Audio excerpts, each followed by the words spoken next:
Welcome back to our daily devotional. We're going verse by verse through the epistle of James. We're going down past the English, down to the Greek, and we're pulling out some life application points today. I've got 3 power-packed points that'll help you understand the battle that's within, because sometimes we find ourselves fighting with everybody around us. And what James is saying, sometimes it's not their fault. Now, our natural inclination when we're in conflict with someone else, you ever notice this, is to blame them.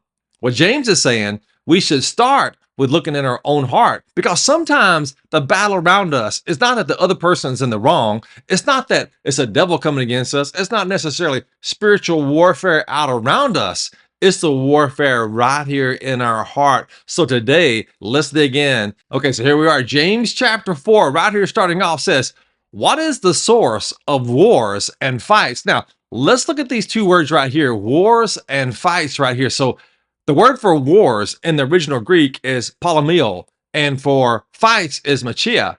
And these aren't just external arguments. What James is talking about, he's describing relational chaos with these words, born of our inner turmoil inside of us. James uses military language here. There's a civil war happening inside your soul, is what he's saying. And it's spilling out into our relationships around us. So he's saying that this war right here, it begins right here. And when this is at turmoil, then it's just going to be spilling out and affecting everybody around us, the closest people to us in our lives. So then he goes on from there and he says, continue reading, don't they come from your passions that wage war within you? Now, interesting thing right here is that he goes on, he says, you desire and do not have. You murder and covet, and you cannot obtain. You fight and wage war. You do not have because you do not ask. You ask and do not receive because you ask with wrong motives, so that you may spend it on your, and here's another interesting word right here, is for pleasures. And pleasures is hedonon. Sounds kind of familiar, doesn't it? Sounds like hedonism. Now this is the pursuit of pleasure as the highest goal.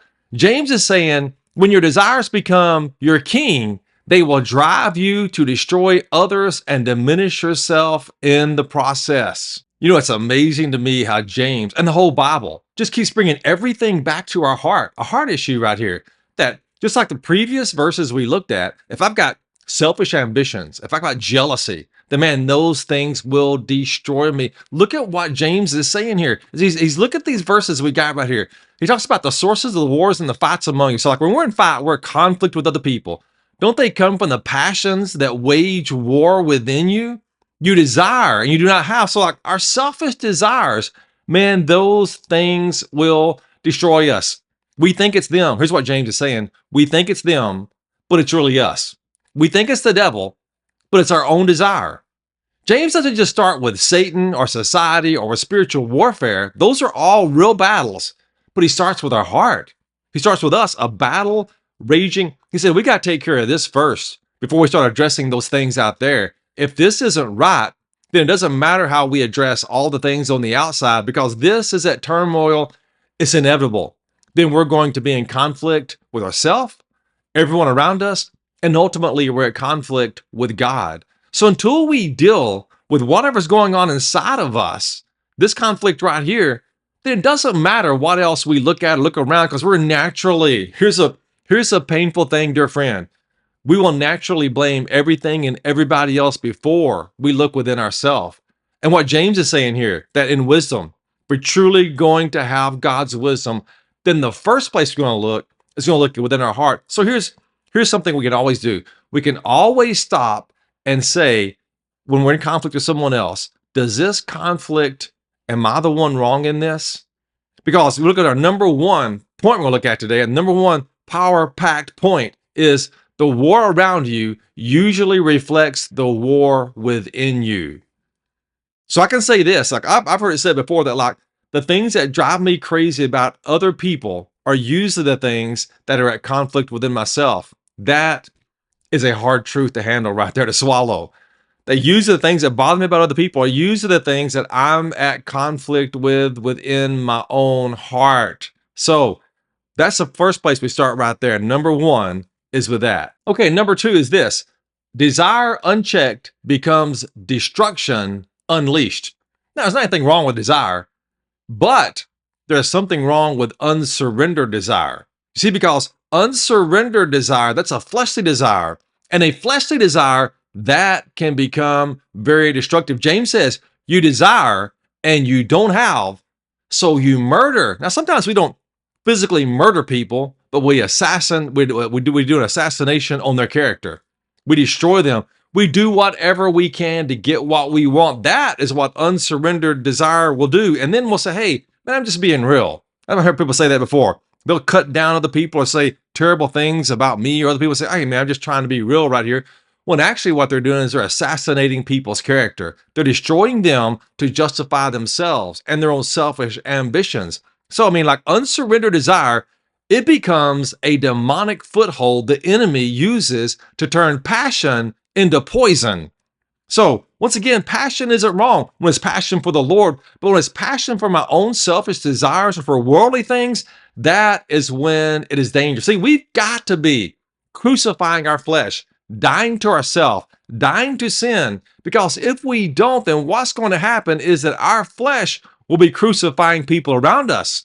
It'll be destroying the people around us. So I'm either going to be crucifying my flesh, I'm either going to be putting sin to death, or sin is going to be putting me and the people I love the most to death. So this is a strong truth that James is trying to get across to us, that we've got to be checking our desires to make sure they're surrendered, because if not, they're going to be destructive. Okay, so number 3 right here. This sounds very convicting, but here's the truth.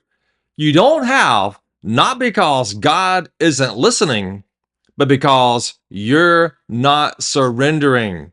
So, some people today are mad at God for not answering their prayers, but they're the ones sitting on their own throne. They can't get off the throne of their life and put Jesus on the throne of their life. And so now their prayers aren't getting answered. They don't have breakthrough. But really what they want is they want control. It's not really breakthrough they're asking for. They're wanting control over their lives. If we pray for blessings, but we're still chasing after the pleasures of our flesh, then God is not going to be honoring that. See, the thing about it is God does not honor pride and selfishness and jealousy. These are the things that we're seeing here. What he does honor, he honors humility.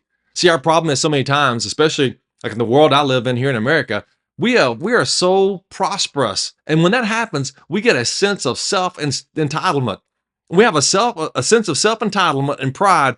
Those are two things that God's not going to be blessing. We're not going to have, our prayers are not going to be answered. See, what we need is to be thrown out the back of the struggle bus and bounce across rock bottom, because when that happens, that will beat all the pride and all the self-entitlement out of us. And when we get rescued back in and brought in close to Jesus, now we're filled with gratitude. We're filled with humility. Man, I'm just thankful I've been rescued. I'm thankful that I don't get what I deserve, that I get your grace. So God, it changes everything, because when we get everything we want, we get prideful. We think, man, I'm the one that did it. I'm responsible for all of this. I don't even really need God. But man, when we go bouncing across rock bottom, we realize then, Lord, I need thee. Every hour I need thee. And there is nothing that will humble us quite like pain will.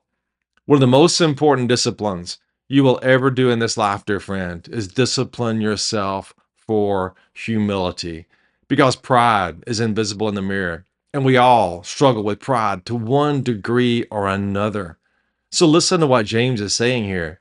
He's saying, if you look at the verses right here with me, verse 3, he says, you ask and you don't receive because you ask with wrong motives, so that you may spend it on your own pleasures. So I mean, like, what I got to be doing is got to be praying, God, search my heart. Show me where my heart is wrong. Show me where I'm seeking after my own pleasures, where I'm not seeking after you, where I'm wanting things from you, but I'm not really wanting you. I mean, that's what I ask myself. Am I seeking after God only because of what he can give me? Or am I seeking after God for him because I want to know him, because I want to be closer to him? So let's end where we began. Are you blaming other people without looking at your own heart? I mean, hey, listen, James is not trying to shame us here. He's trying to set us free. He's trying to show us that if we truly humble ourselves, submit to God, then and stop chasing after our own selfish desires, then we're going to be at peace with God. We're going to be at peace with ourselves. And when that happens, the overflow is that we'll be at peace with everybody else around us, even if they are in the wrong. Man. Hey, listen, if you found value in this video, do me a favor, hit the like button. And I want to pray for you today before you head out. This is Numbers chapter 6, verse 24 through 26. And it says this: May the Lord bless you and keep you. May the Lord make his face shine upon you and be gracious to you. May the Lord look with favor on you and give you peace. So if you agree with that, type amen in the comments before you head out today. Blessings to you, dear friend.